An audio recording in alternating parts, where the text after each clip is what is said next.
Welcome to our video presentation about the roles and competencies of school heads, presented by Group 10.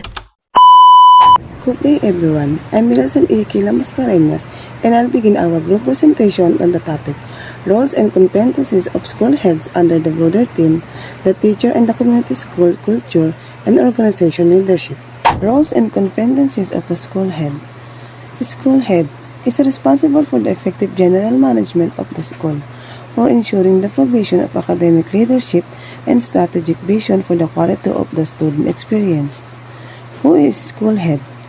A school head is the leader and manager of a school.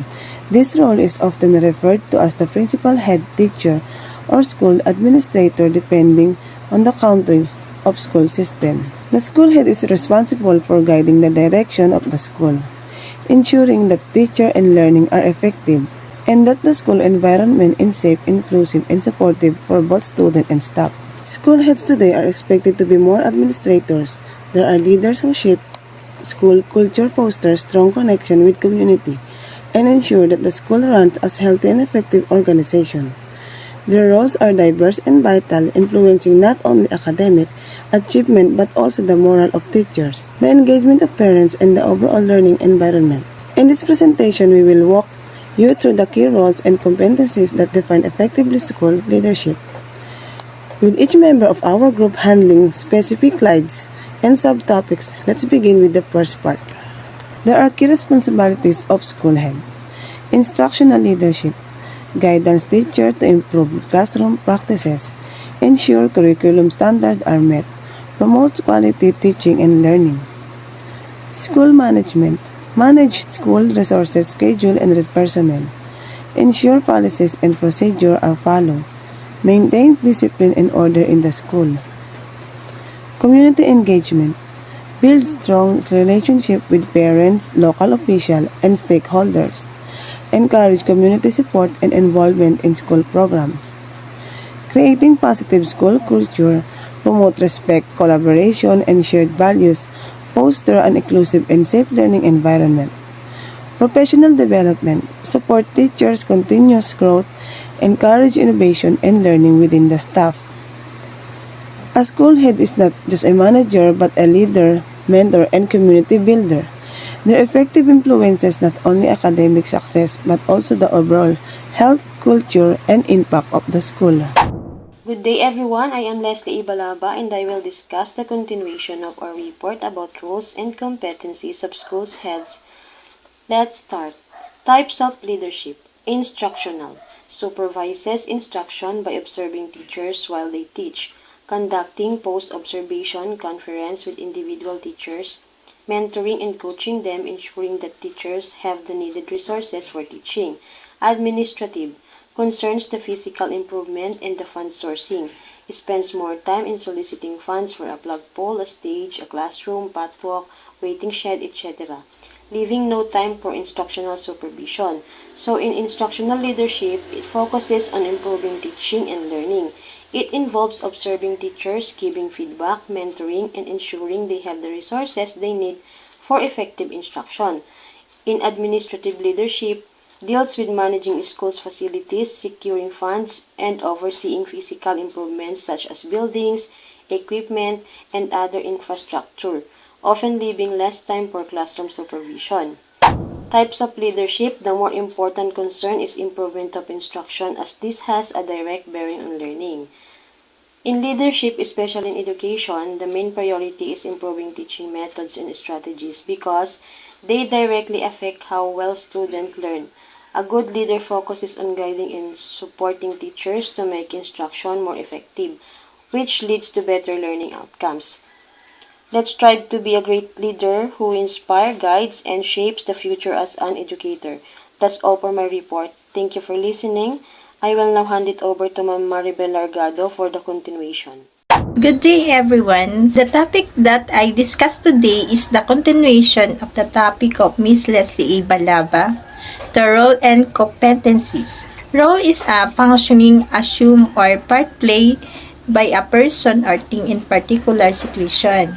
First, the specific duties, responsibilities, or behaviors expected of an individual or entity with a given context or scenario. It outlines what someone or something is meant to do or represent in particular situation. Competencies, the ability to do something successfully or efficiently. Competencies encompass the combination of knowledge, skill, abilities, and behaviors that enable an individual to perform a job or task effectively and to a high standard. In the context of role in education, it refers to the specific purpose, responsibility, or contribution that something has in achieving educational goals. So, when we say the role of competencies, we mean how competencies function within education, the part they play in shaping, learning, guiding, teaching methods, and helping students develop the skill, knowledge, and attitude they need to succeed. It's about their active influence and importance in the learning process. In education, competencies go beyond just having knowledge. They mean a combination of skill, understanding, and attitudes that enable a person to perform tasks or solve problems effectively in real situations. It's not only knowing what to do but also being able to do it well consistently and in different contexts. Competencies link learning to real-life application. Thank you for listening to the topic that I discussed. Thank you, Miss Maribel. I'm Nerissa Lumpero. The success of a school depends greatly on the quality of its leadership. At the forefront of this leadership structure is the school head, who holds the highest level of responsibility for managing and guiding the institution toward its goals. The school heads plays a crucial role in maintaining order, promoting academic excellence, and ensuring that all operations are aligned with the school mission and vision. Effective leadership from the school head fosters a positive learning environment, motivate teachers and staff, support students in achieving their fullest potential. School head is the staff member of a school with the greatest responsibility for the management of the school. As stipulated in Chapter 1, Section 5E of RA 9155, the school head is an administrative and is instructional leader. A school head is defined as the staff member of a school who bears the greatest responsibility for its management. This definition emphasizes the significant weight of the position, which combines both administrative and instructional leadership function as stipulated in Chapter 1, Section 5E of Republic Act 9155. The school head is tasked not only with overseeing the daily operation resource personnel of the school, but also with leading the teaching and learning process. Their administrative role, the school head ensures that the institution operates efficiently, handling budgets, facilities, staffing, and compliance with policies. Their instructional role, they provide guidance, supervision, and support to teachers, ensuring the curriculum of effectively delivered and that students receive a quality education. So, let's move on this to the instructional leader and administrative leader. Let's talk about first the instructional leader. As you can see, the instructional leader, he or she supervises instruction. So, it means it monitors and guides the teaching process to make sure lessons are taught effectively and students are learning well. As instructional leader, they observe classes. So some of them, they visit classrooms to see how teachers are teaching. Also, they check the lesson plan to ensure that lessons match the curriculum and learning goals. Also, they give feedback to tell techniques what they are doing, and they monitor student progress They review the tests, or scores, projects, and other results. For example, if the school head students are struggling with reading, they may coach teachers on better reading strategies, or provide new books and check progress regularly until the progress is seen to the student. So, ibig sabihin, ang mga head teachers, instructional leader na head, kapag nakita nila yung student na nag-struggle sila sa pagbabasa, sa learning process nila, tuturuan din nila yung teachers para i-guide yung bata, para hindi siya mahirapan hanggang sa makitaan na ng pagbabago yung bata, hanggang siya ay matuto. So next is the administrative leader. When we say administrative leader is concerned with physical improvement and fund resourcing, it means the school head works after the physical condition of the schools, like buildings, facilities, classrooms, and library. This includes repairing and upgrading and or adding new structure to the schools.